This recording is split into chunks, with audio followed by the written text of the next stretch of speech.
Hello and welcome to On the Corner, the official podcast of pitcherlist.com. I'm your host, Eric Samulski, joined by Nick Pollack. It is MLB opening day week. I understand we had opening day technically, but we are now just a couple days away from every team starting, even though we're not getting a game until 3:00 Eastern time. Whatever. Whatever, MLB. Okay. But Nick, we got real games coming up in just a couple days. We're going to talk waiver wire starting pitcher targets. It's just an exciting time. Everybody is filled with hope, except the guys that have already had Tommy John surgery. But except for the Rockies and the White Sox. But we are filled with optimism for a lot of pitchers who remain out there, and we want to tell people about that today. We absolutely do. And what's kind of funny is when you do your drafting, you should have an idea of like the guys you actually want the first week of the season. I say this often of you want to be really, really aggressive on the burn and churn early. I think April comes with the most exciting pickups, say like Garrett Crochet last year, Jack Flaherty. Those you could have gotten the first week of the season if you were really aggressive on it. And to map out how you draft guys, like if you drafted someone who hadn't even started yet before Flaherty or Crochet and you held on to that, you would not have had the opportunity to swap them out, right, for those two guys. So I've been trying to plan out the streams of the first week that you want to maybe secure and then drop for something else, or who are the fun flyers that are worth holding on to until they have their first start to see how they go. Right. Yeah, it is an exciting. You get overwhelmed, right, on the waiver wire. I like that guy. I like that guy. I like that guy. Yeah, and that strategy component is really important. It's like, okay, I can pick up somebody who, MLB games are going to start on Thursday. A lot of these teams have already announced rotation plans. You might have a pitcher you really like who's not starting till Monday. Oh man, I'm sure we're going to talk about a guy on the Mets later in this episode who doesn't start till Monday. And so, sure, you could scoop that guy up now, or you could pick up somebody who's going to start a game over the weekend and get a look and see if maybe that guy is worth your time. And so the goal for this episode is we are going to kind of go through Nick's list and go, as much as we can chronologically through the list, talking about pitchers who are likely available on a lot of waiver wires. Now we are using Yahoo roster rates here because the Fantasy Pros roster rates aren't out yet, and NFBC roster rates are kind of like limited. They're differentiated between the 12 teams and the 15s, and there's no IL spots, and so all that stuff is a little wonky. So we're using Yahoo roster rates. We're trying to discuss pitchers who are rostered in under 30% of Yahoo leagues right now. That gives us a sense of the types of players who could be on the waiver wires in a lot of leagues. And we'll talk through whether we're actually interested in that pitcher and whether they are worth picking up now or waiting and just kind of like watching based on the schedule, because the schedule is all important, right? Not only what day, but who they're facing. And so we are just diving into the list at starting pitcher number 45 here, because everybody above that is rostered in over 50% of formats. And so number 45 is Grant Holmes. Yeah. You and I have been in on Grant Holmes. You and Eno were in on Grant Holmes early. I have been in on Grant Holmes as the spring has ticked up, because I've realized that in addition to the two whiff pitches that he had, the secondaries, he's also added this kick change this year that adds another potential solid plus secondary offering, which takes some pressure off the four seam. I guess my thoughts or my question to you about Grant Holmes is, I know we're not thinking long-term here, right? The whole point is waiver wire guys to add now. The emergence of AJ Smith-Shawver and his spot in the rotation maybe means that Grant Holmes is less of a lock to remain if Strider comes back, because if Smith-Shawver looks really good, Holmes could just fill a bullpen role when Strider comes back, and they could not send down Smith-Shawver. That's something I haven't really thought about. There were two reasons why I haven't. One is it's very much possible it's a 6-man win. Strider returns. Makes a lot of sense given the workload of Schwellenbach last year, Chris Sale's injury history. Reynaldo Lopez throwing about 130 innings and getting hurt last year, and also his velocity is down 2 ticks. And Grant Holmes not having a full 180 inning season himself, and Strider, of course, coming back from internal brace surgery. So it all adds up to, right, it would make sense that this would be a 6-man. It's why a 6-man would exist.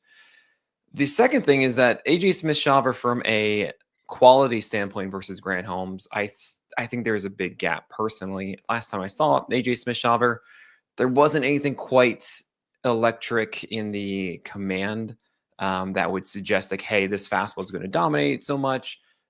Dead zone fastball movement last time I saw it. And Grant Holmes, to me, is someone that just went over 90 pitches in spring training. That was the biggest thing. I think a lot of people were pushing back on Grant Holmes, that he was not going to be able to be stretched out in games. He would be a 5 and dive. Not the case. He went 5.1 innings and 93 pitches in his, I think his last spring outing, or maybe 2 ago. I'm not concerned about that at all. I think Grant Holmes is not a burn and churn guy. He's someone you actually hold on to throughout most of the season. And what's really nice is that you are getting him at a point where it could be a burn and churn guy if really that's that bad. So yeah, 33% rostered in Yahoo is incredible in my view. I am absolutely grabbing him in all these leagues. We should note that Grant Holmes is set to start on Sunday against the Padres. But then it looks like his second start would be versus Miami the following weekend. So obviously, you know, the Padres are a solid lineup, but not really a lineup that you're fearful of. I mean, they have Machado and Tatis, and, you know, then it's and Jackson Merrill, and then it's fine. Not great after that. Right. And then obviously with the Marlins start, we love. So the schedule sets up pretty well for Grant Holmes. But if he is, you know, if you do want to wait, you could wait, and on Sunday night, you know, pick him up for the Marlins start if you want it as well. The next guy up on your list is somebody who is 48th. So just 3 spots behind Grant Holmes. You have been banging the table for Dustin May for a long time. He is just 32% rostered in Yahoo formats. We know he's going to be the 5th starter. However, that first start is against the Braves. So I'm wondering how you're tackling that, because I know we like Dustin May, but it's not a great start right off the bat. Yeah, this is one of those cases where I actually think that Dustin May, the long term, is worth the hold.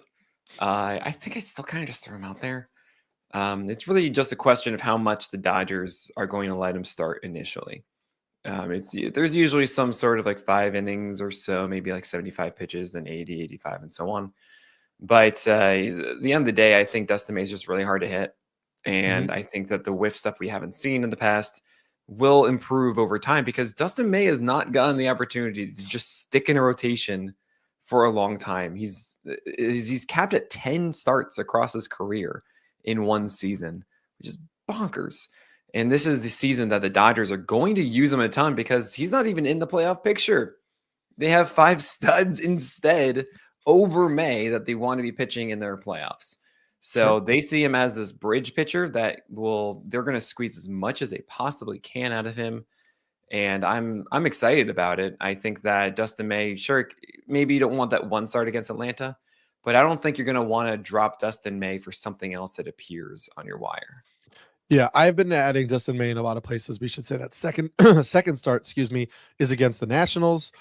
We like the Nationals. They have a lot of interesting young hitters, but again, it's not a lineup you're really running from. It's a lineup that could be fun, but maybe not necessarily the most consistent. And as you talked about, Dustin May has the skill set to be startable basically anywhere. The first, I guess, a real surprise on your list, based on if you're just looking at roster rates, your number 49 starting pitcher is just 3% rostered on Yahoo formats. That's going to change real quick. Probably. It is Red Sox starter Richard Fitz. Yeah. Fitz had a really good start last night in Mexico. And interestingly, also, I messaged this to you on Twitter. It seems like Lou Merloni, who does the Red Sox broadcast, mentioned that Fitz had added a kick change. And then if you look at the movement profile on a lot of his pitches, it seemed like there was a collection of dots a little bit lower than where the sinker was or whatever, which seemed to suggest a kick change, which would be yet another pitch for Fitz, who had also added in a cutter and a curve. So it seems like the Red Sox also have him tinkering with a kick change. I believe that gives him like a legit 6-pitch mix in addition to the added velocity. He is going to open the season as the 4th starter for the Red Sox, who are set to get back Lucas Giolito and Brian Bayo sometime mid to late April. Cutter Crawford at some point too. Yeah, who knows? That knee, that he pitched to the knee injury last year, and the knee injury is still here. Like, that concerns me a lot. Yep. But Fitz may get 2 or 3 starts, and then that might be it. Or they may go to 6-man rotation. We don't know, but he's going to get a run of things early on.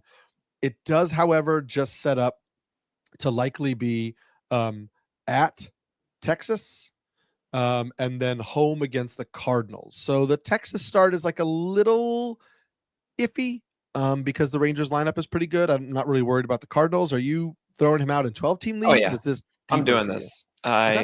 Richard Fitz throws 96 with good vert. So it's 17 to 18 inches of vert, which is like, hey, that should miss pass upstairs. He has the intent to throw upstairs and is pretty good at it. He's not like the best at it, but it's generally upstairs.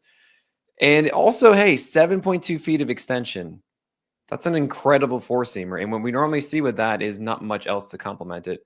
But Fitz has it. I mean, we freaked out in that first game that we saw data on him, and it was 97 at the time, but it came out at 96, and it was 94 and change last year without much else to really complement it. I remember saying, oh, this guy, Richard Fitz, he's kind of cool, but that's it. But now we are seeing that full arsenal. I didn't see the cutter show up yesterday, which I was a little disappointed about. It was just about an 87 mile per hour, 88 mile per hour slider. And I really want that 91, 92 mile per hour cutter just because that really exploits the extension. When you have the extension, essentially means the tunneling is more effective. And if you have that cutter go underneath at that velocity, then it's just really impossible to figure out what the heck is coming. So I hope we see that back. But even at 6 pitches, I mean, yeah, sinker in there, kick change, because everyone's getting a kick change now. It's like everyone's favorite buzzword. I'm still trying to figure out which is the one that actually is good and is consistent, because even Davis Martin went like 2 for 14 whiffs on his. Clay Holmes sometimes has his going and sometimes it doesn't. It's not. Sure. I've yet to see that changeup is amazing. But yeah, Richard Fitz to me with that foundation, which is, you could say is akin to say Casey Mize even, of like the 95 to 96 4-seamer at 7 feet of extension and about 17 to 18 inches of vert. But Fitz has much more to complement this pitch. And that's what makes me more excited than say Mize, who just has that splitter and nothing else with it. I get that. And I also love the Red Sox and their approach of teaching these extra offerings to them, right? I have more confidence in that for Fitz. So I'm stoked for this. You're not going to see this time next week 3% rostered for Richard Fitz. We should also note that this first start against against the Rangers, I apologize. The Orioles, they get next. I was going to mention Gunnar Henderson being out. The Rangers, just keep an eye on Corey Seager, not in the lineup right now with a calf injury. They claim it's not serious, but it's Corey Seager, and those things have lingered in the past. A Rangers lineup for that first start that would be lacking a middle of the order bat would make that a little bit more enticing. We go right down to the next pitcher on your list. 9% rostered, 50 on your list overall. One of the darlings of spring training, Max Meyer. I wrote about Max Meyer as one of the potential undrafted starting pitchers in 12-team leagues. That's pitchers going outside of the top 110 pitchers drafted overall who have the potential to finish in the top 25. Obviously, that's not likely finishing in the top 25. If it was a likely top 25 finish, they wouldn't be going outside of the top 110 overall pitchers. But we're seeing some added velocity from Meyer. He put on weight, a little strength in the lower half. We're seeing the sinker and the slider. We're seeing 2 different sliders, a sweepier one and a harder slider. We're seeing pitch mix changes. He has looked really good. His first start is against the Pirates, which you like to see, and his second start is against the Braves. But remember last year, we saw a pitcher emerge in spring, have a great first start, and then have the Braves in the second start. And everybody said, I'm not going to pick up Garrett Crochet. Yeah, that was me. I know, I said that. I I was did like, too. you can't do it though, can you? And, Yeah. and then I got in when he was bad, and I was like, okay, cool, we're good. But yeah, Max Yeah. Meyer, I mean, top 50 for you right now. So this is very much of a case of what I'm talking about, of wanting to make those decisions earlier on instead of waiting until Tuesday, Wednesday. I am a little disappointed that the Marlins, despite having only Alcantara otherwise, really are still waiting until Sunday for Max Meyer and putting, well, actually, Cal Quantrill's the fifth. It's Connor Galipsy and Valente Beazo going 2-3. I'm like, come on, guys, just like let me do this. It is a 4-game series, I believe, against the Pirates, if I have that right. So he's going Sunday still against them. And I love the idea that you can see Meyer before Monday, Tuesday, and really understand if you want to hold on to this or not.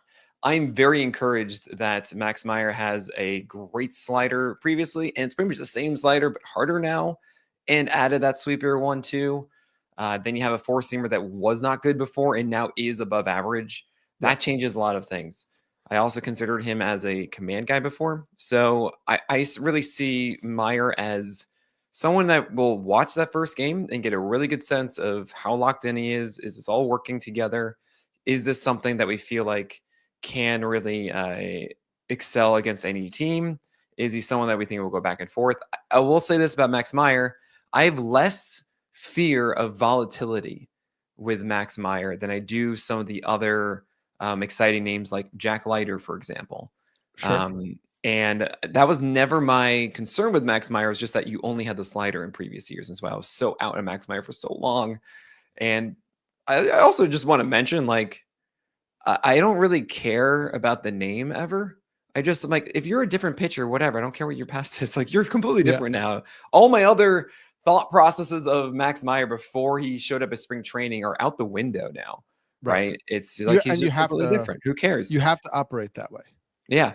And so, long story short, I love that we get this first look against a team we would start him against. And that's why I have him as high as I do, because we're at the point in my list. And then this is something I know I say so often, but it gets lost a lot, is that, yes, you should be taking chances here. This is where the burn and churn happens. Don't go and settle for Michael Wacha. I like Michael Wacha, but he'll be there. A guy like Michael Wacha will be out there, okay? Go and see if Max Meyer is something you really want first. And then if not, then we can go and get Michael Wacha after probably. Or I don't know. If you really want to be safe, you can even go Luis Severino in Seattle for his first start for opening day, I believe it is. And then you can go with Max Meyer after that, or just whatever you guys want. It's available. Just take chances. Yeah, I will say, get messy. I have a few teams with like Jared Jones, Yu Darvish, and I'm expecting IL designations any day now. And Max Meyer is one of the guys I'm eyeing in some of those leagues where, like, okay, those guys go to the IL. I want somebody who's going to pitch over the weekend to see what I can get from them. Because I think the way I approach it too is like, hitters, 1 or 2 good games from a hitter doesn't make me say I'm going to throw $100 fab dollars or whatever at this guy. I need a little bit of time. Yeah. So if I'm picking up a pitcher and my bench for hitters is not really deep, like, fine, I have two hitters on my bench for the first 4 days of the season. Okay, fine. I'm getting looks at these starters, and then I can determine which starters are going to be on my roster or not. And maybe Sunday night, I've kind of liked the way some of the guys looked and haven't. And then I pick up an additional hitter where it's like, okay, it's only 4 games, but 4 games every day in the lineup looks really good. I'll take that gamble now. So I'm a big fan of that. I know you're a big fan of that. There's a question of the next pitcher of whether he's worth gambling on now. You and I are both fans of your 53rd ranked starter, Reese Olson, who is rostered in just 28% of Yahoo leagues. Reese Olson gets his first start against the Dodgers in LA. We don't yet know the Mookie Betts situation, but the Dodgers lineup is really strong. But then that next start is against the White Sox, and you are going to want Reese Olson for that start against the White Sox. So the question is, do you pick him up, keep him on the bench for the Dodgers start, get the White Sox start? If you roll the dice and you don't pick him up now, there may be a lot of other people on waivers on Sunday night who are saying, hey, Reese Olson gets the White Sox this week. I'm going to pick him up. And then you run the risk of not getting Reese Olson because somebody is going to outbid you for him or whatever. Yeah. So about Reese Olson really quickly, I think he's right on that border of, I think we're going to hold on to him all year. But when you think about the skill set of Reese Olson, it's a really good slider, a changeup that can be there, and 2 fastballs that he's increased its velocity a tick, it looks like, in the spring, but it's still not a good 4-seamer. And a sinker that's going away from right-handers and not inside to them. That's not as strong as I want it to be. From the way that we talk about Reese Olson, it's as if it's a kind of like a I don't know, like it's a Holly, like a Seth Lugo kind of thing, right? And I'm not as sold that he's just going to go out there and dominate as others. So I'm probably not going to roster Reese Olson in many leagues just because I'm going to be benching him probably against the Dodgers. And yeah, I like it against the White Sox.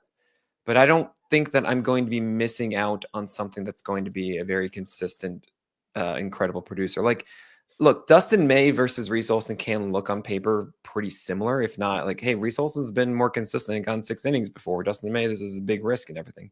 Absolutely. However, Dustin May has a sinker that gets outs a lot better. The secondaries show a lot of promise for being effective whiff pitches. It's a better win percentage on the Dodgers. It's just safer to me, I think.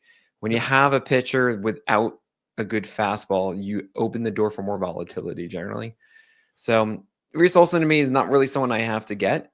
If I find myself being like, oh no, all I have are like upside plays, I don't know if I'm going to actually have 4 starters that are going to go 6 innings, then okay, fine. I need to make sure that I get Reese Olson on there.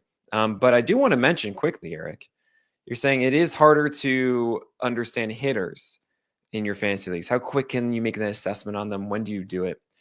And fortunately, because I only focused on starting pitching, Eric, we have created something here at Pitcher List to make that so much easier for you.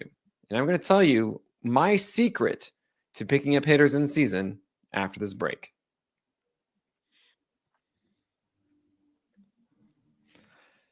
So, Eric, how do you think I pick up hitters in season? I don't know when it stabilizes, so it's probably not Process Plus, but I do love the Process Plus stat that you guys have over there. So if it's not that, I'm sure Kyle Bland has cooked up something else that we're using regularly. Well, it's the Process Plus rolling charts, and especially May, June, July. Those are really effective because in April, right, you don't know. We can't really say like one hot week or something what's going on. We can at least determine, are they swinging at the right pitches that they should? Are they make contact in the right way? Are they getting power in the way that we don't expect or do expect, right? And that, at a very quick glance, is still helpful of just saying, oh yeah, this guy is swinging at the right pitches, or he's not, right? That's a good thing that generally doesn't change a whole lot dramatically through the year. Sometimes it does, of course. But yeah, no, especially after the first run of me going after starters, I then kind of switched to the rolling graph of Process Plus. And then you're able to see, okay, now who has gained the most, who is like, no, hold on a second, versus last year's is way better. Then you can actually start adding those hitters effectively. So that's my secret, where I don't need to do nearly as much research as I do with pitchers. But who is next on this list here, Eric, that we're going to talk about for this week? We've gone into this tier of the Tobies I kind of like, which is not really high upside guys, but guys that are potentially a little less volatile. Like they have a longer track record of being at least fine. And the first guy there is the 58th ranked starter for you, who is 22% rostered in fantasy formats. It is Jeffrey Springs, the former Rays starter, who is now on the Sacramento Athletics. His first start is at Seattle, And we do, again, like that environment, which is a very pitcher-friendly environment in Seattle. The lineup is not particularly great. The Mariners also really struggled against lefties last year as well. So it's a decent first start for Springs. And again, a decent stream where, maybe he's more relevant. He might be a guy you hold all year in a 15-team league and a guy who's kind of off and on in a 12-team league, but been a pretty solid pitcher since he's moved back to the rotation. Yeah, Jeffrey Springs is not someone I'm personally going to be adding on teams. However, his last spring training start was 8 strikeouts and 2 walks. And that looked more like Jeffrey Springs that we've seen of being able to locate the four-seamer upstairs, change-ups down, that kind of thing. So him going into Seattle seems like a good stream. I mean, really for the Athletics in general, they're right. Severino going first. Then you have Springs. I believe Sears is 4th. I think it's Bedot before Sears, but it's a 4-game set in Seattle. Yeah. So there might be some sneaky value across the board there if you're trying to chase just something productive the first weekend and you've got nothing to look for. Don't overlook the Athletics. Yeah, I fully agree there. And I think the Athletics team, we had a bold predictions piece over at NBC Sports, and I think the Athletics are going to be in the hunt for a playoff spot. Not that they're going to make one, but I think that, what defines the hunt? I think they will be in contention post All-Star break. I think in August they might be making some moves to see if they could steal a wild card spot. When will the Athletics be eliminated? September what, though? That's like 30 games if it's September 1st. 17th. Okay, 17th. There you go. You heard it here first. 17th. September 17th. Say if you're in the hunt, it's like Athletics the week before. That means 7 games out, right? Like officially eliminated. Okay. So the next guy on the list, we're dropping down to starting pitcher number 60. We talked about him a little bit earlier. Casey Mize. He is 9% rostered in fantasy formats, in Yahoo formats. I apologize. We talked about the velocity, the IVB, things like that, leaning more into the splitter. He was like supposed to throw multiple different sliders. It's been a little inconsistent. However, if you are a believer, Casey Mize starts the year with a 2-start week too. So if you're in leagues with weekly roster locks, Casey Mize starts the year with a 2-start week at Seattle and home against the White Sox. Yeah, that's pretty cool. Good. Yeah, and it's funny because like Casey Mize and Chris Paddock are kind of similar to me because they both throw like a 95 mile per hour fastball. It's like 94, 95 for Paddock and 95, 96 for Mize. But they both have 7 feet of extension. They both get good vert on their four seamers, like 17 inches, maybe 18 for Paddock. No, it's both like 17 or so. And that's their foundation, right? They both try and go upstairs with both of them. And then when it comes to the secondary, well, it's a splitter for Mize and a split change for Paddock. Mm-hmm. And then they both really struggle with a breaking ball. I mean, there's a curve for Paddock, but it's like, yeah, all right, whatever. There it is. Aha, good to see you. Come back soon. And with Mize, he keeps trying to figure out what he's going to do with the slider cutter, whatever it is. And it's like, is there more? They can both have a good game with just those two if they're both locked in. The problem is that generally with any split variation, it's less consistent. You guys know how much I've talked about this in the past. We even saw Casey Mize kind of be the same guy as he is now this time last year. I was really in on Casey Mize. I was like, Mize and Manning, I love them both. They both have extension. They both have this vert. They're throwing harder. They're throwing upstairs. This is great. And Manning got demoted and has not been the same since. While Mize just could never really do it. He couldn't put it all together. And he's had a better spring this year, but I'm not seeing too much of a difference in Mize's arsenal for me to get really excited. Still, as you mentioned, those are 2 great matchups for Casey Mize. I'm in on that completely. I think that this is a very sneaky, productive to start week ahead. And I do have my concerns that he isn't going to be that guy that you just lock in there for the season. You know, it's not going to, I think, have that same ceiling of even Max Meyer, of other guys that we're going to talk about in this. However, it's just kind of too good to pass up right now. Like, there is more to it with Mize. Maybe there's something real from the spring that carries over. And normally you don't get this kind of week ahead to invest in it. Normally you have to like just keep it on your bench. But no, you're going to start him for both. It's actually kind of funny too, is that Chris Paddock gets the White Sox first. Mm-hmm. So it's like they're the same guy. It's it's confusing me completely. He gets Paddock will get the White Sox on Monday, and then he will finish the week against the Astros. So it's not as appealing as Mize, right?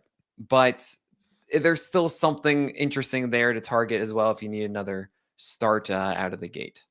Yeah, I'm definitely more interested in Mize than in Paddock, but I understand that your comments.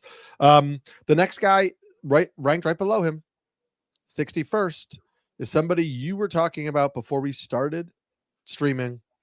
It's the Giants starter, Jordan Hicks, who set to open the season at Houston and then get Seattle at home. But you saw something you really liked from Jordan Hicks in his last outing. I'm absolutely surprised here. I was so out on Hicks. I was even suggesting that Rupp and Birdsong could make the rotation with Hicks going to the pen.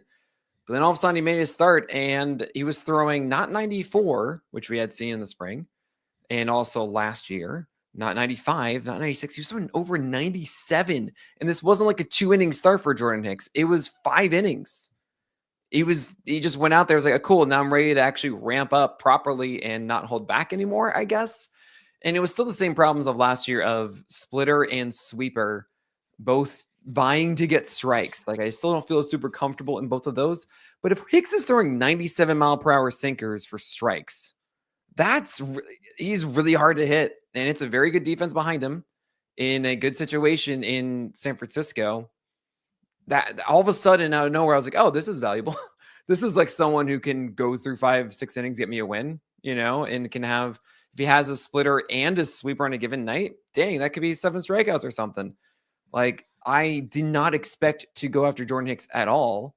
But yeah, this is totally fine with me.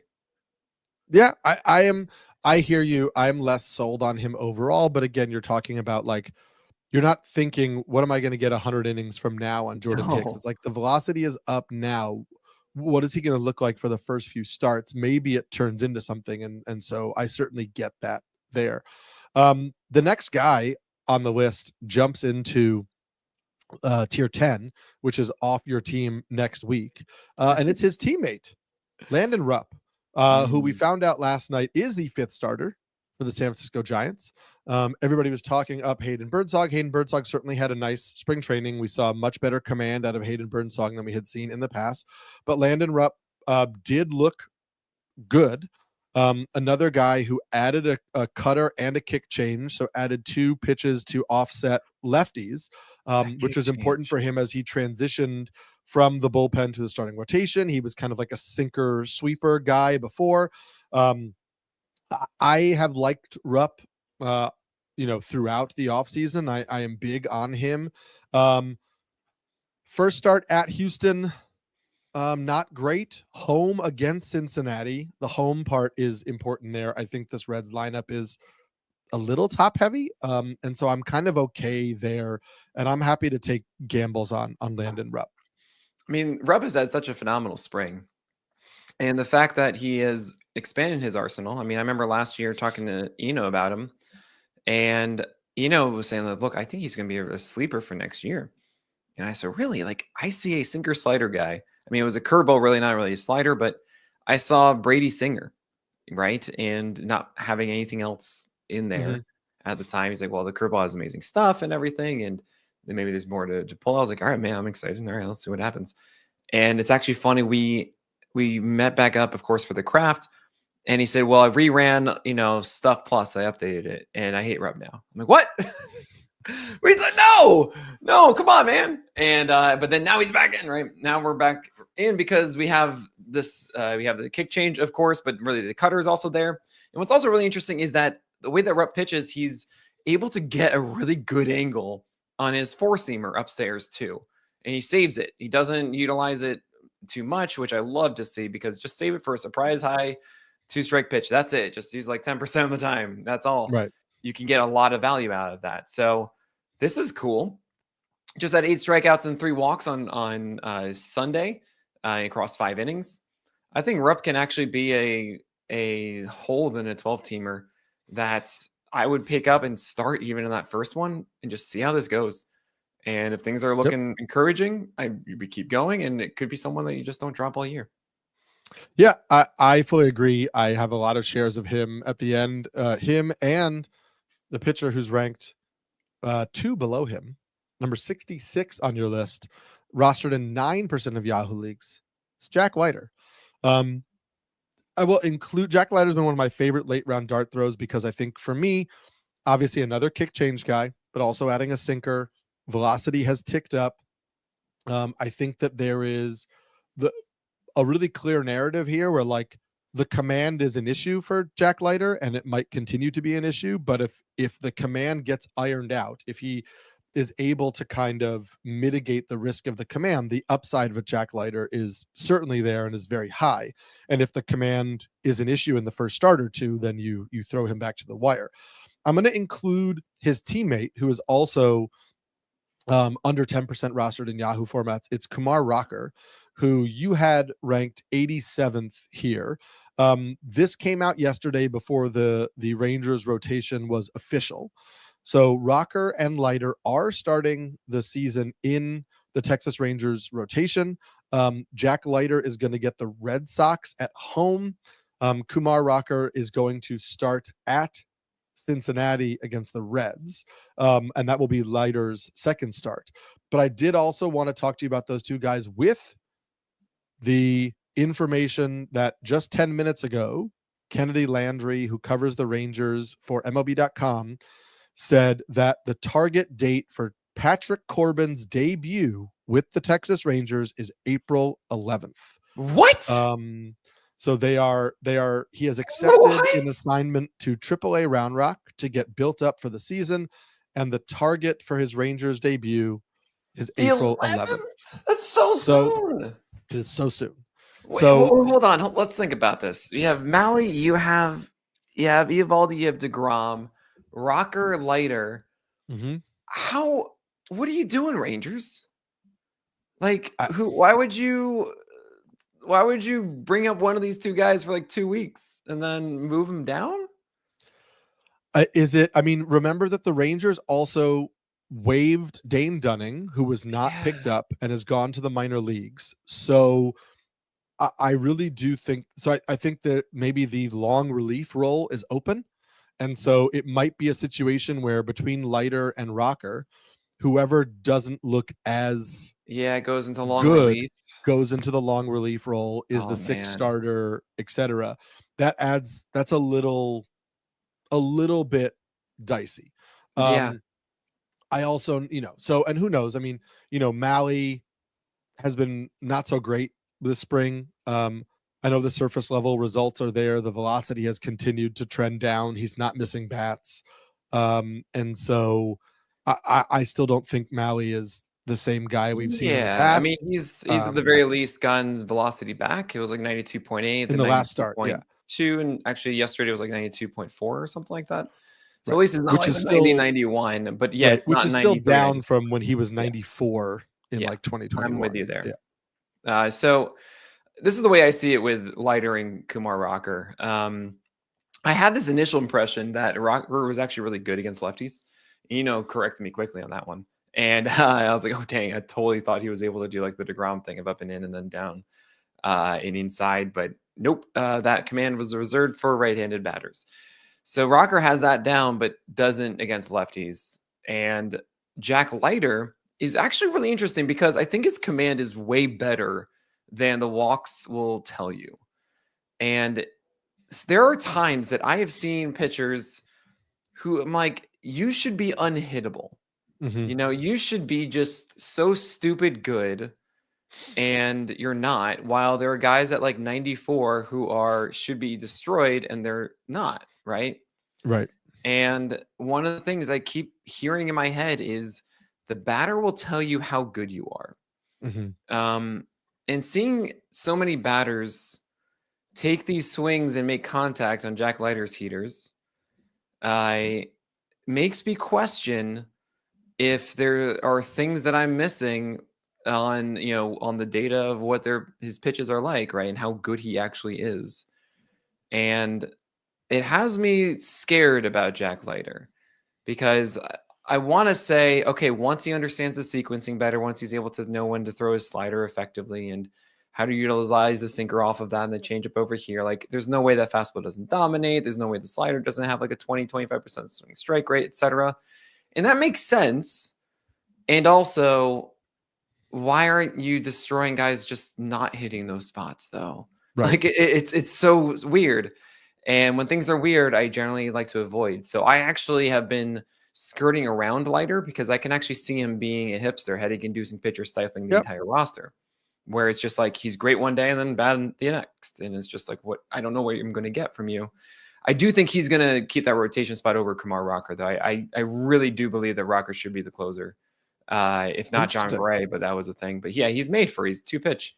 Four-seamer slider, not really great at the splits, so fine. And just put him in for one inning and you should be okay. That makes a lot of sense in my view. While Leiter at least has a fuller arsenal that hopefully gets better as they throw him into the fire. Yeah, I'm with you in the fact that I think Leiter has the longer leash here. I think they just want to see him pitch against MLB hitters and see, what his true development is. And so I think Leiter is the better bet of the two to last longer, but I agree with you that there is some risk there. The next pitcher we're going to talk about is one of your favorite early season streamers right now. And we'll talk about him after this break.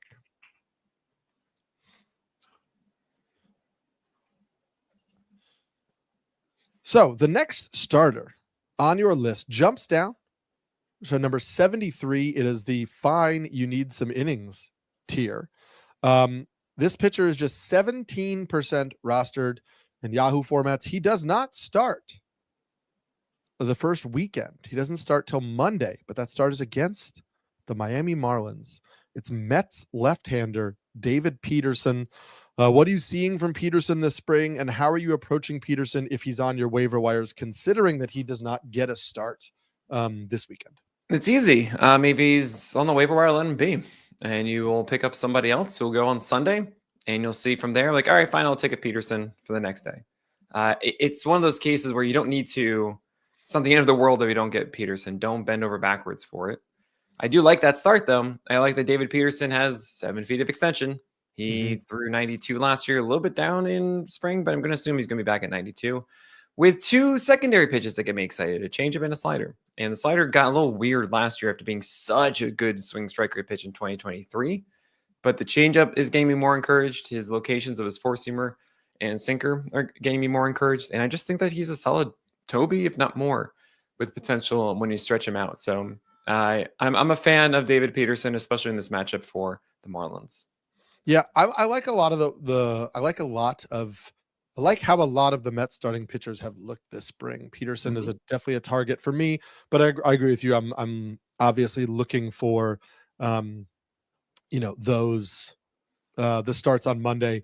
I don't really care, as has been mentioned in the chat, that the Marlins have a lot of righties. The Marlins lineup is not particularly good. Peterson has looked really good. I have no problem attacking the Marlins with a lefty pitcher. It's just not a matchup that really worries me at all.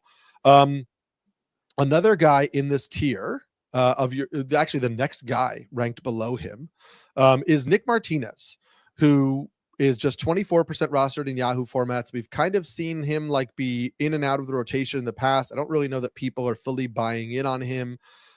Nick Martinez will start at home against the Giants and then go to Milwaukee for his second start. I'm inclined to wait and watch.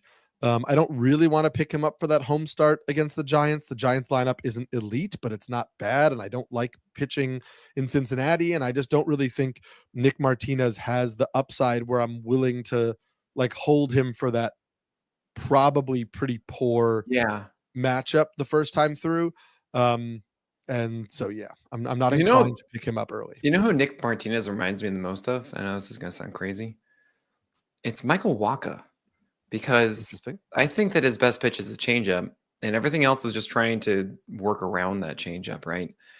What's really impressive with Martinez is that I think his command has improved a lot, and he does move pitches well. Like, he has that cutter, he has a sinker, four-seamer, curveball.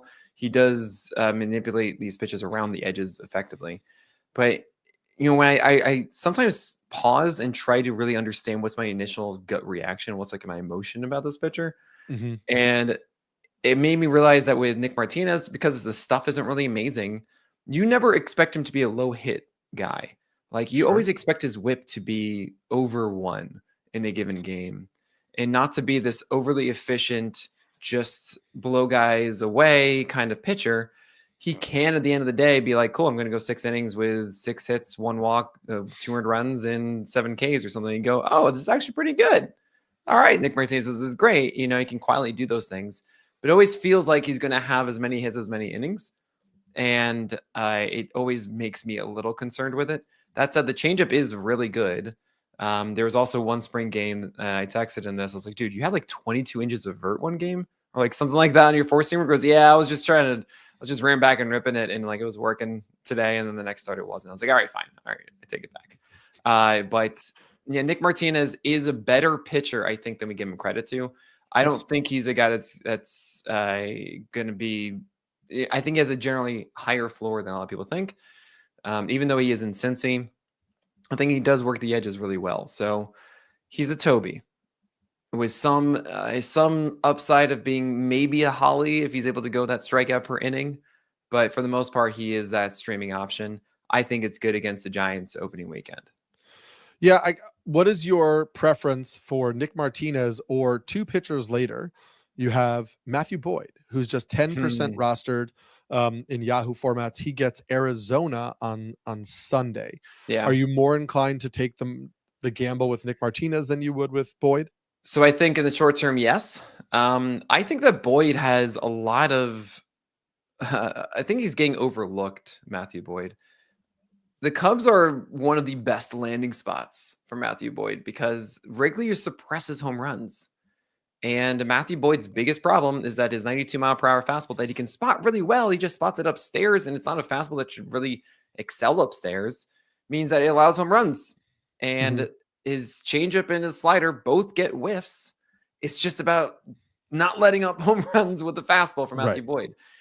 He's going to go 6 innings often. He's going to have a really good defense behind him. He's going to get wins because that's a pretty good offense. Matthew Boyd is a really good sleeper in my view, especially for 15-teamers. And leagues that favor quality starts, but it's not a good matchup out of the gate, and it's a better one for Nick Martinez. So if you're looking in the short term and not really thinking that you need to hold the guy for the full year, yeah, that's fine. You don't have to go after Matthew Boyd. You can kind of see how this goes at first, make sure the slider and changeup are working. But yeah, I kind of dig this with Boyd. I feel like there's something there. I've been a fan of Matthew Boyd, so I'm interested for the season. I'm trying not to. I don't know that I'm interested for the first start.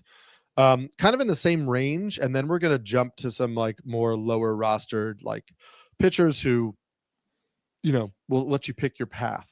But in this same tier is the pitcher you've mentioned already before, Luis Severino, rostered in just 24% of leagues on Yahoo formats. He gets the Mariners with his first start. Of these 3 like veterans, the Martinez, Boyd, Severino, you have Severino ranked the lowest, but if you're just looking for this first start, I feel like Severino is probably in a situation.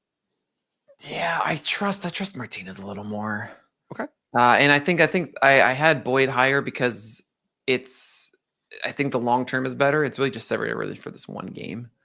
And also Severino is not a guarantee. Maybe there is something that changed in Seattle. We don't know yet. It's just a little more like, is this going to be okay? You think it's going to be fine? For Severino. But yeah, I mean, I would do Martinez, Boyd, Severino for the first one.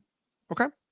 We're going to skip. I'm going to kind of clump some guys together now that we're getting up near an hour and just have you kind of tell us your thoughts on them in groups or your preferences. Let's do it. Tier 12 is your desperate dart throws tier. We've already talked about Chris Paddock, who's in this tier, and we've talked about Kumar Rocker, who's in this tier. The other starters who are in this tier who are all under 25% or under 30% rostered on Yahoo formats, which is our cutoff here for potential waiver wire guys. We have Sean Burke for the White Sox, who is starting, or he will start, on Thursday, opening day Yeah. against the Angels, Yeah. which is a pretty good start. And then he gets the banged up Twins lineup in his second start. You also have Chris Bubich for the Royals, who is at Milwaukee in his first start, and then home versus the Orioles in his second start. You keep You in have mind that Hayden, on Tuesday would be the yes. first start for Bubich. You have Hayden Wesneski, who is not starting this weekend, and then will start at home against the Giants on Tuesday of next week.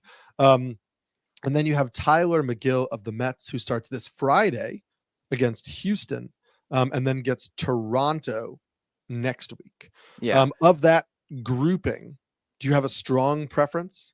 Well, first of all, I actually want to correct myself. It's Monday for Chris Bubich, and it's why he dropped 16 spots, because I don't feel I want to start Bubich in that first one. And I don't think he's getting swooped up in leagues. So I'm like, you know what? You can just kind of know of Chris Bubich. If you have a spot you want to stash for a week, that's fine.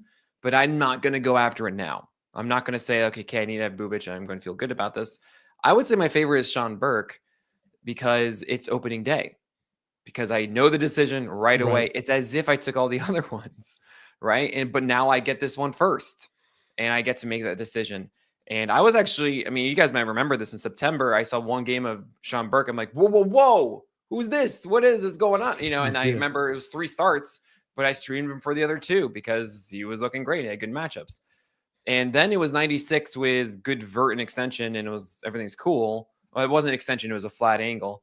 And then he had 2 pitches, a slider and a curveball that were getting whiffs as well. This spring, we've seen him at 94. Instead of 96. And it's really hard to tell, of course. I mentioned velocities a ton in spring. What is real? What isn't? Who's ramping? Whatever. I generally believe that those who are not veterans are going to be more or less at their velocity by the last 2 weeks of spring, right? Like they're like, okay, cool. This is what I am. And I'm proving my worth. And I'm trying to get that opening day spot. I'm trying to keep the momentum going as much as I can. And the idea that Sean Burke is at 94, then just going to jump to 96 is a larger shroud of confidence. Terrible phrase. Than say like a veteran doing that, right? Sure. Than like Joe Ryan doing it. So there is that concern a little for Sean Burke, but I would want to see that on the first day. With Wesneski, I just think he's a worse Brandon Pfaadt. And I don't like Brandon Pfaadt. And actually, Reddit was really upset at me for ranking Brandon Pfaadt at 83. But I don't understand the love for Brandon Pfaadt. It's like, oh yeah, 4.75 ERA, but we don't care because it was totally just all bad luck. And it's like, it's not, because he has nothing against lefties. He has nothing to deal with lefties. Continues to be an issue that people it's always been there. And yes, he had an amazing playoff run because he had pristine command for a run, and every single pitcher in the majors, if they have pristine command and get into that rhythm, they're going to be good. They're going to be effective. That's what a Vargas rule is. Now, some are incapable of it completely, but I would say at least half of the pitchers in the majors are at a level where they could get into said rhythm. Brandon Pfaadt was in one. Jordan Montgomery was in one. It happens all the time. But yeah, I don't believe that Pfaadt is that guy. And Hayden Wesneski is just a sweeper. That's not the thing. It's for me. So I'm not as encouraged by it. It is Houston, which is a good situation for Wesneski. I'm not buying that. And then Tyler McGill, you are getting a good look at him the second day, but I'm not starting him against Houston. I know Houston is worse than they used to be, but maybe Christian Walker is actually healthy for opening day. We still don't really know yet, right? He's taking swings and he's hoping to be. Cam Smith, it's just, I'm not touching this. Tyler McGill is not a good command guy. He's been a little bit better in the spring league recently, but I'm not sold yet. I put him here because, look, maybe he has. Maybe actually Tyler McGill has figured this out and is getting those 4-seamers upstairs and everything underneath, but I'm just not doing that. So I would say Sean Burke is the one I'd go with here with Chris Paddock. Yep, I agree. Also keeping in mind, Wesneski last year was primarily a reliever. With Chicago, he only made 7 starts last year. So obviously that, impacts a lot of his stats from last year. If you're just looking at like, oh, he had a 3.86 ERA, he had a 1.14 whip. Sure. Like when you are a reliever and you can be brought in to face primarily, right-handed pitching or hitting, sorry, and your main pitch is a sweeper, it can mitigate some of the damage that, that's not really having a deep enough arsenal of pitches. Your next tier, aptly titled first week streamers, does have a lot of guys that are over 50% roster that you're a little bit lower on than others. But we should note just a few of these kind of like, I guess, veterans that are toward the bottom of your top 100. And I'm curious your thoughts on how interested you actually are. These are guys that have good matchups. However, they are lower in your rankings. So Tyler Anderson of the Angels will get the White Sox. JP Sears of the Athletics will get the Mariners, as will Osvaldo Bido of the Athletics. He'll get the Mariners in Seattle. Andrew Heaney will get the Marlins, and Eduardo Rodriguez will get the Cubs. And then we'll come back to your number 100 guy later, because I think that's we kind of already talked about AJ Smith-Shawver as your number 100. I just don't think the quality is that great, and you're going to have to hold on to it. So I even labeled him as a stash play. I'm going to quickly answer this one. Eduardo Rodriguez, I think, is slightly underrated because it's the Arizona defense. I don't love it against the Cubs. I had no idea who else to put at 99. So I put in Eduardo Rodriguez. No Kate Povich. I'm so sorry, guys. But Kate Povich just doesn't do much. He doesn't have any signature pitch, in my view. The changeup, the one time I was able to actually get information on it and watch it, not that great. And the fastballs aren't good. So I'm scared about Povich. He's also the 5th, and he's going too late. So Eduardo Rodriguez is here. Don't really want him for this start, but maybe after. Bido and Sears, I think, are just too risky, but I recognize that they could have good games in Seattle. Andrew Heaney gets the Marlins. It's Andrew Heaney. Good luck.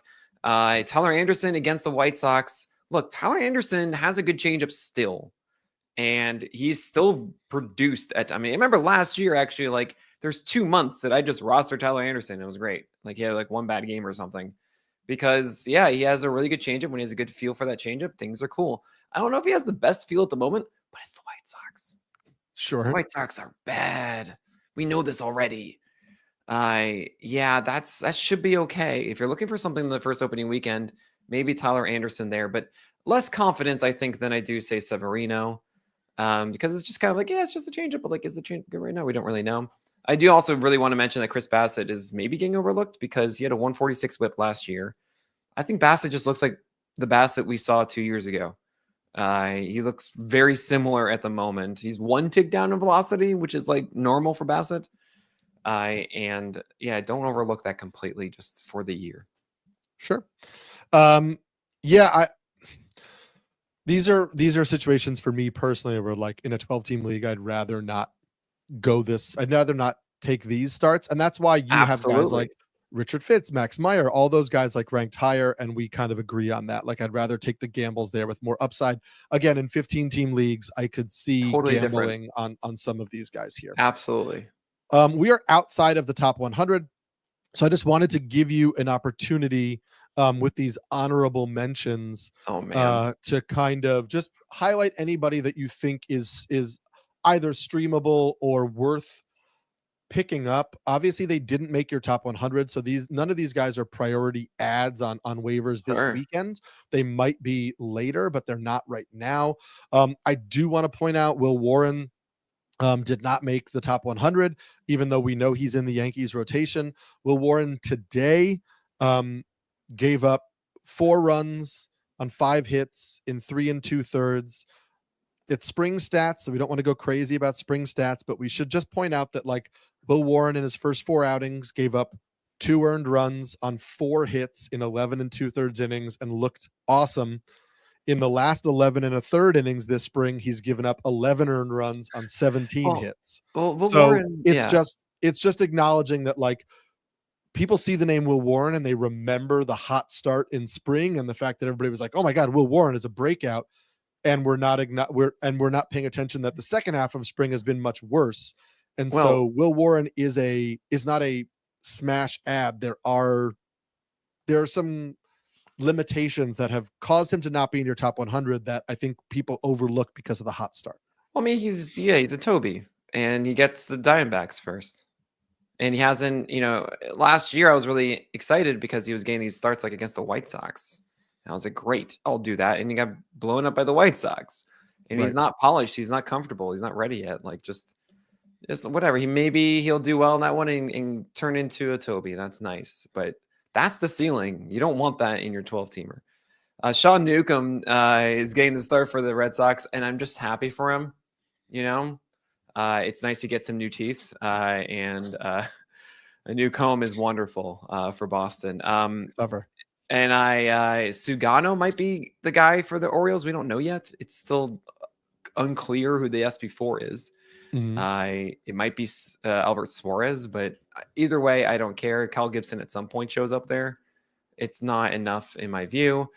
The rest of the White Sox, Cannon, Davis Martin, and Shane Smith. Shane Smith is actually really interesting. Yeah. And he's just not going to start. They said that they don't want him for the first one, and they might have a bullpen game or something. I don't know, but he's not going to be starting in that open spot for whatever reason. So fine. Ben Lively is actually not as bad as everyone thinks he is. Just want to say that for 15-teamers. 12s, there will be times you will want to stream him, I'm sure, this year. But I think that everyone entering the season is thinking that everything last year was a complete fluke, and it's not. It's just not that great. Jack Kahanowitz is the number 5 for the Angels, and I feel like I'm at a roast right now. The Jack of one trade. That is, he has an amazing sinker that he locates well. When I say amazing, he's going to get like one strikeout because he spelled Jack with 1 K. Mm-hmm. And then Mitch Spence is in the bullpen. It's so annoying. I don't want to do the Griffin Canning thing. There's nothing new. Everyone's like, oh, he's on the Mets now and on the Angels, so he's the same guy. He's the same guy who had the third lowest qualified ERA. So sorry, third highest qualified ERA of the majors last year. Well, he has some new pitches and new pitch mix. It's not really. I mean, it's 25% fastballs instead of like 40, but there were many games last year that it was just changeup and slider. And that's what we're seeing now is changeup and slider, and they're still not great. Like they throws and a little more slider last year got hit a lot. Sure. Griffin Kenning's the same kind of guy to me. I'm gonna interject because this is the middle of the day and we are getting news. It impacts this show because the Braves have announced their full rotation order. And unfortunately for your boy, the real estate agent, Spencer Schwellenbach, AJ Smith-Shawver will start Sunday against the Padres. And will start Monday at the Dodgers. So if you were planning to start Grant Holmes this first week, him no longer pitching the first weekend at all, and now being bumped to a Monday start against the Dodgers is not great. And you have your first kind of conflicted feeling of a 2-start week because the first full week of the MLB season starting March 31st, Grant Holmes is going to get a 2-start week against the Dodgers and the Marlins. So you're going to start him. You start him for that. But AJ Smith-Shawver is more interesting now in my book because against the Padres it's a little more stomachable and digestible to start him and see. I still don't really want to, but at least I can convince myself in some cases, be like, all right, I'll give this a shot and see how this goes. But I'm a little worried that AJ Smith-Shawver isn't that great. Oh my God, that hurts. That is a bummer. Right. It's a downer way to end the show. I'm glad that you mentioned it though. It's important to do that. Well, I'll mention this. Matthew Liberatore is now the 5th for the Cardinals, but Matthew Liberatore, again, not doing anything new. I was hoping he would. He still doesn't have a changeup as a lefty, and he's not in 96. He's like at 94, 95. Not enough for me. Eric Fede there's a sleeper stream. He gets the Twins, banked up Twins. He's not throwing the 4-seamer. Thank you. Oh my gosh. I don't know why he was doing that last year all of a sudden in St. Louis. Sinker, sweeper to righties, and cutters and changeups to lefties. That can work. That can be okay with Eric Fede against the Twins. So that's what I'll end it on.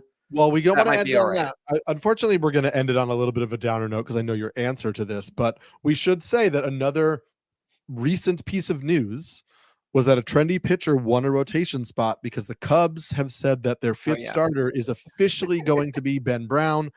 I know there are a lot of people in on Ben Brown as a sleeper. He has a 6.75 ERA this spring. He still hasn't showcased a third pitch that, you and I believe he needs in order to make it as a starter. I assume that this announcement that he's officially in the rotation doesn't move the needle for you in any way. The only times I've ever liked Ben Brown is when he makes gifts. And that is because our gift manager is Ben Brown here at Pitcherless. It's a different Ben Brown, and he's wonderful. And this Ben Brown on the Cubs, look, when you throw hard, you think, oh, cool, they're gonna get whiffs and everything. No, he does not get whiffs on his fastball. He doesn't, Ben Brown. It's a hittable fastball. So all he has is a curveball. That's it. Right. See, dude. And no, thank you. Can't do it. There you go.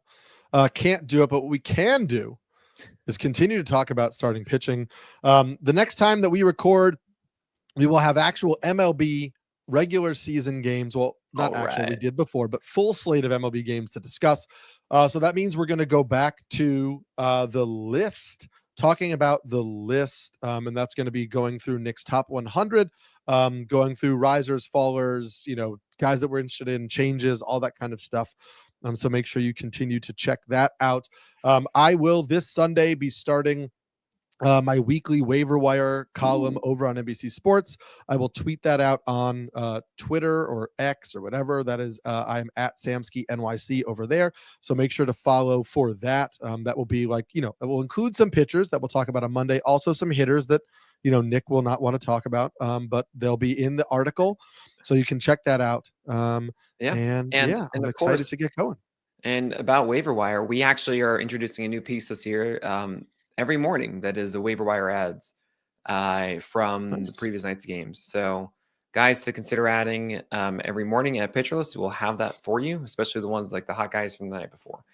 And on opening day, guess what? Yes. We are live streaming all day. That is at 2:45 p.m. Eastern time to 1 a.m. I will be at playback.tv/Pitcherless watching live games, not game day, not the StatCast stuff, like the actual MLB.TV stream. And I'll be doing it with all of you. Everyone who has MLB.TV, just go in there. We'll be synced to the same game and having a live chat. And also, I can bring you on stage to hang out and talk and everything. So let's watch some baseball together. It's going to be going on the entire season, not just opening day. So anytime you're watching on MLB.TV, just go to playback.tv/Pitcherlist. We will be watching baseball too. I will be there with you on opening day. Yeah, you will. For a little bit. Yeah. Cannot wait. And everybody listening, I'm sure you're going to be watching baseball on MLB.TV opening day. It's actually T-Mobile subscription day. If you have T-Mobile, you get free MLB.TV. So do it today. Oh, wow. And then you can go on playback and you can watch it. So, yeah, I'll see you guys there on opening day and, of course, the entire season. But, Eric, I can't wait. Season's here.